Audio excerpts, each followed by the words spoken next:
Why heartbreak feels so overwhelming. I'm completing another in-depth article here. Way too much detail for me to remember, so I will be reading from the article itself. Let's dive into it. If you're going through a breakup, ghosting, or another painful relational loss right now, and it feels overwhelming, disorienting, or unbearable, there's a reason for that. What you're experiencing is not weakness or emotional immaturity, and it doesn't mean that there's something inherently wrong with you. For many, heartbreak is a system-wide shock, and until you understand what's happening inside of you, it's easy to think that you should be over it by now. It's important to understand that you're not failing. What you're experiencing actually makes total sense. When you formed a strong attachment to someone, and that attachment is ruptured, your brain, body, and psyche are registering loss, abandonment, and that something essential has been taken away. For many people, this doesn't only affect the heart, it destabilizes the entire system. Your sleep, appetite, ability to focus, sense of emotional ground, and direction in life can all begin to unravel. And for those with deeper attachment wounds, the shock goes even further. It reactivates old pain, fears, and emotional imprints that have been living inside of you for a very long time. That's why this experience can feel so disorienting and all-consuming. When an attachment is ruptured, parts of us react as if something essential has been taken away. And this can show up as panic, agitation, emotional flooding, or numbness, and an inability to settle or feel at ease in your own body. Your system is on high alert, even when you're doing everything you can to calm down. And you're not choosing this. It's automatic. Your nervous system is responding in the way that it was conditioned to respond based on what it learned about loss, love, and emotional safety long before this relationship ever happened. When you go through a painful loss, stress hormones like cortisol and norepinephrine surge. These chemicals were designed for short-term emergencies, not prolonged emotional shock, but heartbreak doesn't resolve in a day or two. So the stress response can stay switched on for far longer than it should.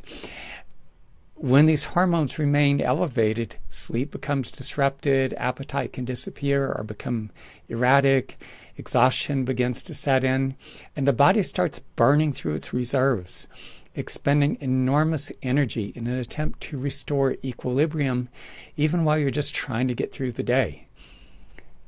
When an attachment is broken, the bonding chemistry in your brain can also shift dramatically.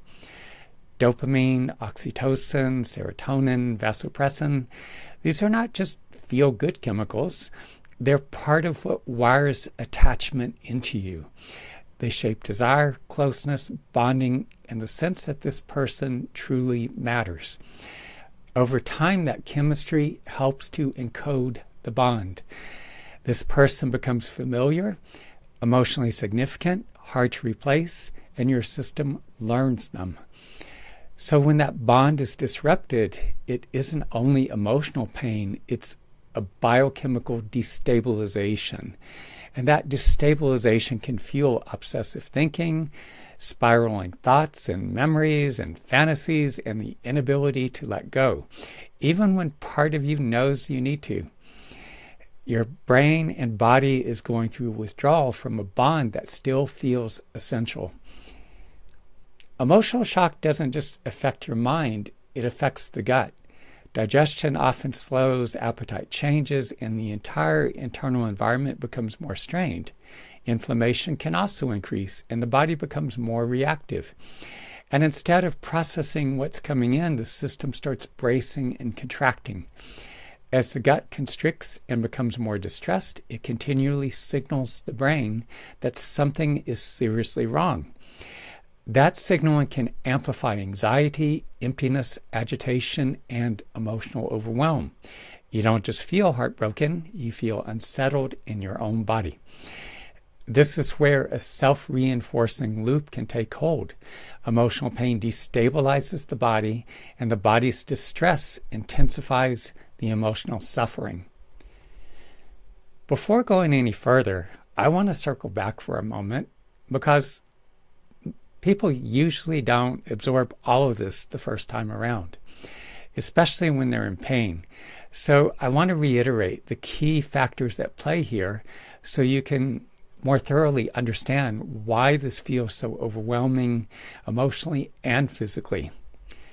The brain processes intense emotional pain and physical pain through overlapping neural pathways. Areas involved in physical pain perception are also activated by loss, rejection, and separation. That's why heartbreak doesn't stay in your head. It registers in your body as real distress, emotionally and physically. Grief, loss, and other distressing emotions are often felt most strongly in the chest, but they rarely stay contained there. They're experienced throughout the body while also creating a pervasive sense of heaviness, tightness, agitation, and emotional weight. Stress hormones released in response to a painful loss amplify this response even further. When those stress hormones remain elevated, sleep becomes disrupted, appetite can disappear or become erratic, digestion becomes impaired, and exhaustion begins to set in. Over time, the whole system can start to feel depleted. Heartbreak is rarely only about what's happening at this time in your life. It often activates old attachment wounds, the impressions of past losses, including earlier experiences of abandonment, rejection, invisibility, or instability, along with the emotions tied to them that have yet to be fully processed.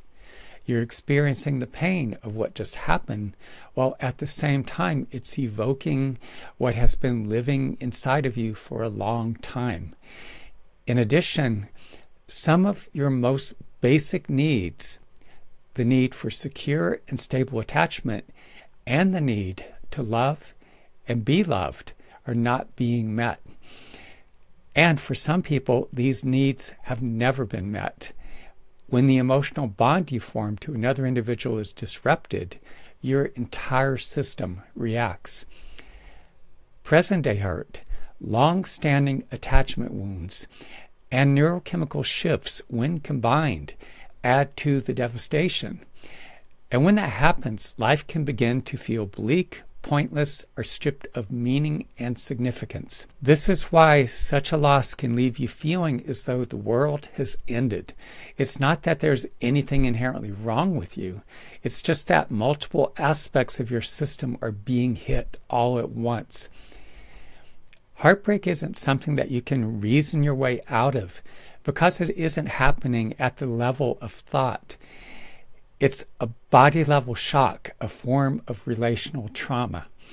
Telling yourself you have to just stop thinking about it, let go, and move on doesn't calm your physiology or the deeply wounded parts of you that are in crisis mode. Insight can help you understand what's happening, but understanding alone cannot resolve the deeper layers of what's taking place inside of you, the emotional wounds that have been activated, and the physiological crash that often comes with loss. This is why heartbreak can feel so persistent and inescapable, even when you know the person or relationship isn't good for you or that it's over. In these moments, it's important to reframe what you're experiencing. The fact that you're struggling doesn't mean you're failing. It doesn't mean you're damaged or defective. And like so many people in these situations, your system is coping the best it can with limited resources while trying to find its way back to equilibrium. Once again, heartbreak overwhelms the system. The nervous and endocrine systems, the brain's neurochemistry, and gut all can be thrown out of balance at once. When the body and brain are in crisis mode, we find it difficult to process what either has or is currently happening and the deeper layers of grief, longing, hurt, fear, and other emotions. Some widely available practices such as yoga, tai chi, breathwork, exercise and other body-based practices can be genuinely beneficial in that they help bring relief by stabilizing your mind, emotions, and physiology. And I often encourage people to incorporate these practices and activities in their lives. But it's also important to be clear about something. Stabilizing the body alone does not heal the deep emotional wounds so many of us are carrying. Healing is impeded when these practices become a substitute for facing what actually needs to be felt. I've seen countless individuals achieve a surface level of calm yet remain profoundly disconnected. Their bodies are still holding trauma, other adverse lived experiences, and the distressing emotions that have never been metabolized, because the deep level processing required for true healing has not taken place. The individual healing sessions I facilitate establish grounding and stability in the body, along with the capacity to work directly with your emotions at a deeper level. This is what allows pain to be metabolized rather than suppressed, managed, endlessly recycled, reenacted in relationships, or eventually expressed through your body as illness. If you would like to learn more, you could always message or call me at 332-333-5155 or visit healmyheartache.com, teachmetoMeditate.com, or benrufana.com.